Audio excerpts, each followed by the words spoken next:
Guys, welcome back to my channel.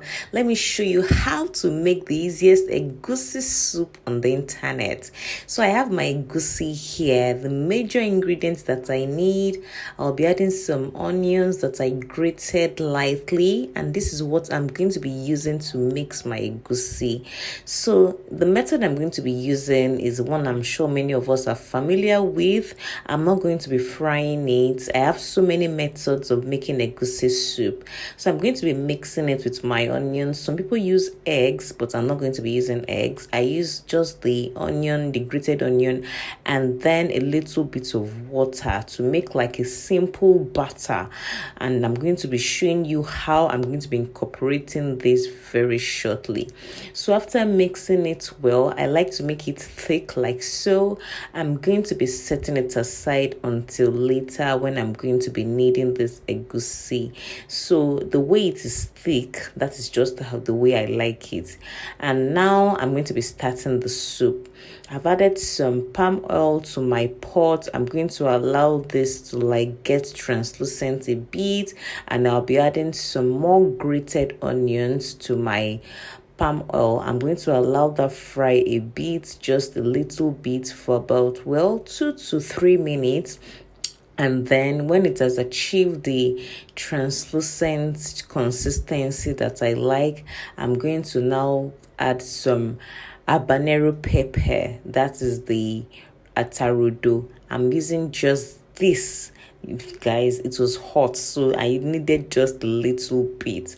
Just this is what I'm using for my egusi. Don't worry, I got you. Like I said, there are different methods of making egusi soup. This is just one method that I like. It depends on the ingredients you have at home and all that, and that is all we are going to be using. So I'm adding some crayfish to this. We also be adding some fish powder. What I added now is fish powder, not crayfish. So I added both crayfish and some fish powder, and I'm going to be frying this for like 2 minutes again so that I can incorporate the taste before I go ahead to now start adding my major ingredients, which is my egusi that was in the batter.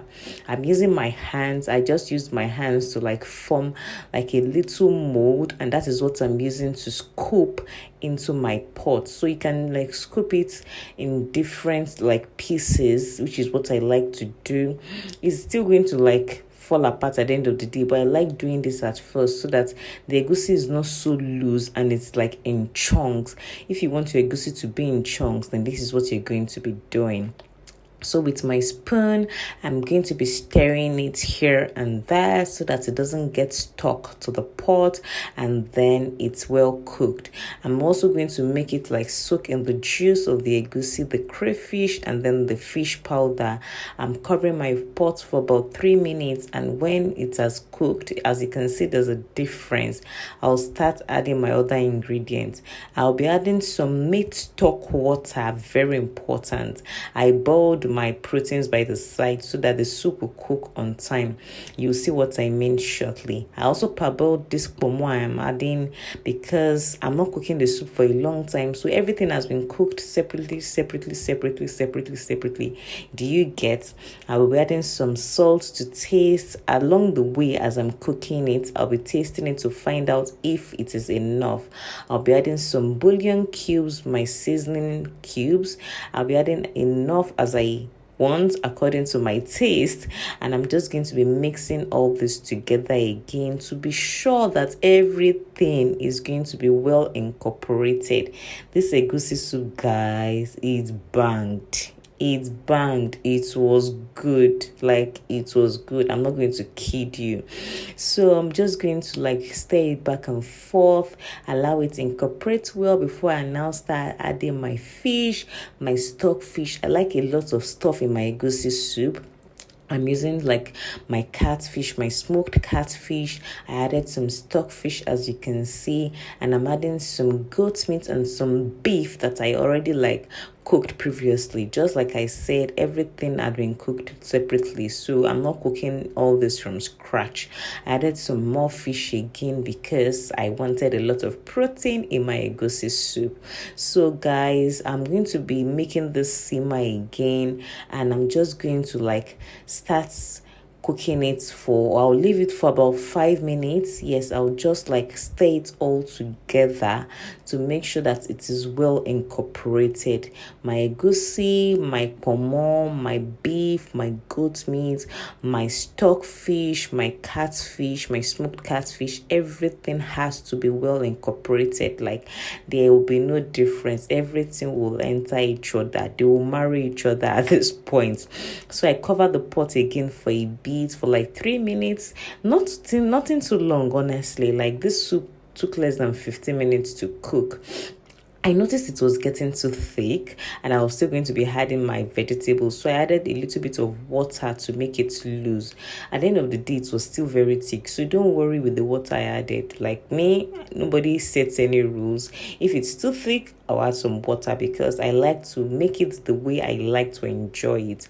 So I've added my leaves. I'll be using ugu leaves, pumpkin leaves, popularly known as ugu. And guys, I'm just going to incorporate everything. At this point, my soup was almost cooked. Anytime I add my vegetables, I don't let it stay longer so that I don't lose the nutrients, the freshness, and everything of the soup. So I just mixed it very well so that everything will be well immersed and well put all together.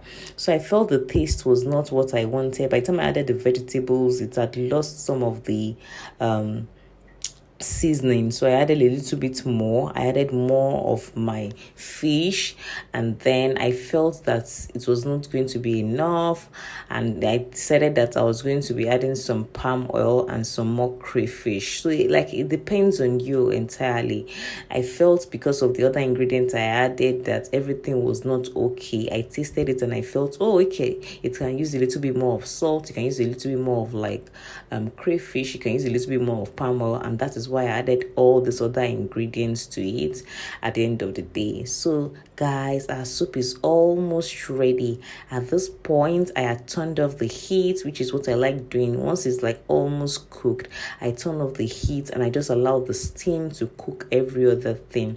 It might still look like not totally done. Don't worry, you'll see the picture at the end. You see how it's eventually all tied up. At this point, I felt it was cooked, but like I said, I just left it still there for the steam to totally like cook it all up. I added some uziza leaves, which I love adding to my vegetable soup, and I just left everything all together to steam, to cook in its juice and all that. You can see that the soup is still very thick, and that is our pot of hot yummy egusi soup. I hope you enjoyed this video. If you did, please give me a thumbs up, kindly share, and kindly subscribe to my channel because I have more banging recipes that I need to bring your way. I'll be seeing you in subsequent ones. Bye.